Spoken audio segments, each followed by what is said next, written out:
جو شخص تم کو اچھا لگے اس سے کم ملا کرو، اور جو بہت اچھا لگے اسے صرف دیکھا کرو۔ سانپ کے بچے بھی سانپ ہوتے ہیں جو اپنی فطرت پر ہی پروان چڑھتے ہیں۔ دل سے اترے ہوئے لوگ سامنے کھڑے بھی رہیں تو نظر نہیں آتے۔ لوگ اپنی پریشانیوں سے نہیں بلکہ دوسروں کی خوشیاں دیکھ کر پریشان ہیں۔ نظر انداز کرنا سیکھیں، کچھ تفصیلات زندگی کو مختصر کر دیتی ہیں۔ مشکلوں سے لڑنا نہیں بلکہ سنبھل کر گزرنا سیکھو، ورنہ آپ کی شخصیت تباہ ہو جائے گی۔ آپ کب صحیح تھے یہ کوئی یاد نہیں رکھتا، لیکن آپ کہاں غلط ہو یہ کوئی بھی نہیں بھولتا۔ زندگی کو اتنا سنجیدہ لینے کی ضرورت نہیں، یہاں سے زندہ بچ کر کوئی نہیں گیا۔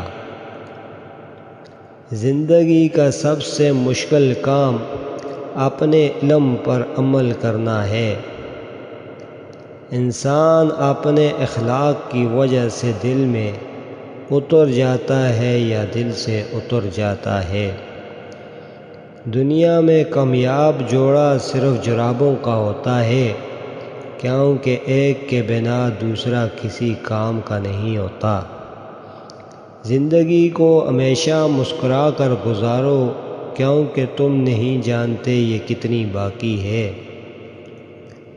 اگر اپنی برائیوں پر قابو پانا چاہتے ہیں تو سچ بولنا شروع کر دیں۔ باتیں تب تک سمجھ نہیں آتی جب تک خود پر نہ گزریں۔ آپ زندگی سے بھلے خوش نہ ہوں، پر کچھ لوگ ایسے بھی ہیں جو آپ جیسی زندگی جینے کے لیے ترستے ہیں۔ اب بولنے سے زیادہ خاموشی اچھی لگتی ہے۔ زندگی بہت میٹھی ہے، آپ اس میں اپنی زبان کا زہر شامل نہ کریں۔ اگر کسی کی خوشی کا ذریعہ نہیں بن سکتے تو کسی کے غم کا سبب نہ بنیں۔ ہمیشہ اس وقت بولیں جب آپ کو احساس ہو کہ آپ کے الفاظ جو آپ کہنے جا رہے ہیں آپ کی خاموشی سے زیادہ خوبصورت ہیں۔ کچھ نیا پا لینے کے لیے وہ مت کھو دیں جو پہلے سے ہی تمہارا ہے۔ خوشیوں کا تعلق آپ کے حالات سے نہیں، آپ کے فیصلوں سے ہے۔ ہر چیز نصیب سے نہیں ملتی، کچھ چیزیں دعاؤں سے ملتی ہیں۔ جو انسان ہر وقت سب کی خوشی چاہتا ہے، سب کے بارے میں اچھا سوچتا ہے، سب کا خیال رکھتا ہے، وہی انسان زندگی میں سب سے اکیلا رہ جاتا ہے۔ اپنی 5 چیزیں کبھی ظاہر نہ کریں۔ اپنی کامیابی کا راز، اپنی ذاتی اور گھریلو مسائل، اپنے سچے خواب، اپنی دولت یا تنخواہ، اپنی کمزوریاں۔